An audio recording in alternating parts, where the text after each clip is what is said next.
Ils sont de plus en plus nombreux et de moins en moins bien traités.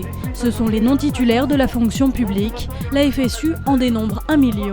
Pour dénoncer leur situation précaire, la fédération se mobilise. Aujourd'hui, être non-titulaire, c'est avoir des contrats dont on ne sait jamais s'ils seront renouvelés. C'est souvent être à temps partiel et c'est avoir des rémunérations très faibles. Au bout de 9 ans de CDD, je perçois chaque mois 1 380 € net par mois, alors qu'un titulaire pour la même ancienneté gagnerait plus de 2 000 € par mois. Donc c'est quand même pesant parce qu'au final, on n'a rien, on a une situation d'1 an. Donc pour faire un prêt, pour acheter un appartement, c'est pas possible. Pour louer, même, ça devient galère. Donc pour moi, c'est pratiquement un mépris. C'est plus une non-reconnaissance, c'est un mépris. Un mépris difficilement acceptable par ces femmes et ces hommes à qui l'on reconnaît la compétence d'être contractuel, mais pas celle d'être fonctionnaire. C'est tout à fait anormal puisque l'État emploie des personnels précaires, là sur des emplois qui sont permanents, sur des emplois qui pourraient être tenus par des fonctionnaires. Donc il contourne le statut de la fonction publique pour en fait économiser quelque argent et surtout aussi pour mettre en situation complètement instable les personnels de la fonction publique, mais aussi la fonction publique dans son ensemble. Car le recours à la précarité dégrade les services publics et l'école n'est pas épargnée. Exemple. Un vacataire dans l'éducation nationale, il doit faire 200 heures. Une année de scolaire, ça en fait plus de 600. On a quelquefois des situations scandaleuses, c'est-à-dire qu'on va mettre 3 profs différents sur une année, simplement parce que le contrat, au bout de 200 heures, on vire le vacataire. Et puis pour les élèves, ça veut dire une rupture de la continuité pédagogique. La fonction publique territoriale est elle aussi fortement touchée avec 20% de précaires, dont Catherine. Depuis 20 ans, elle donne des cours d'art plastique dans des centres d'action sociale.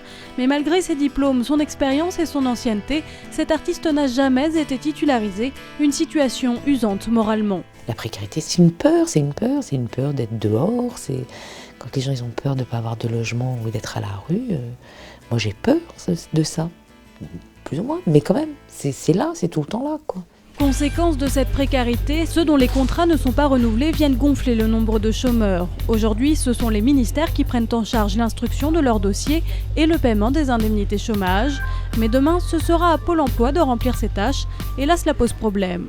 Il y a un souci parce que l'austérité attaque aussi Pôle emploi, donc on n'a pas assez de moyens en effectifs, en personnel. Et donc le directeur général a déclaré lors d'un comité central d'établissement que s'il n'avait pas des moyens supplémentaires, lui ne prendrait pas en charge les non-titulaires.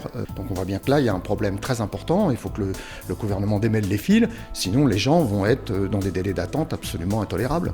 La vraie solution pour éviter ce genre d'imbroglio serait tout simplement d'arrêter de recourir à la précarité.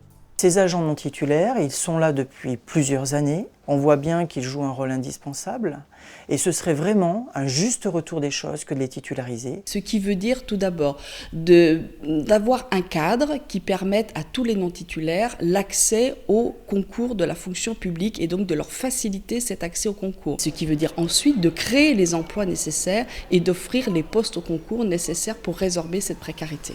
Sur toutes ces questions, les négociations entre syndicats et gouvernement ont commencé. Pour l'instant, l'État n'envisage pas de plan de titularisation massif.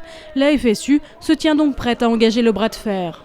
S'il le faut, nous organiserons de nouvelles mobilisations pour peser sur ces négociations. Et en tout cas, nous allons mettre toute notre énergie et tout notre travail pour que ces négociations débouchent bien sur un plan de titularisation de tous les non-titulaires.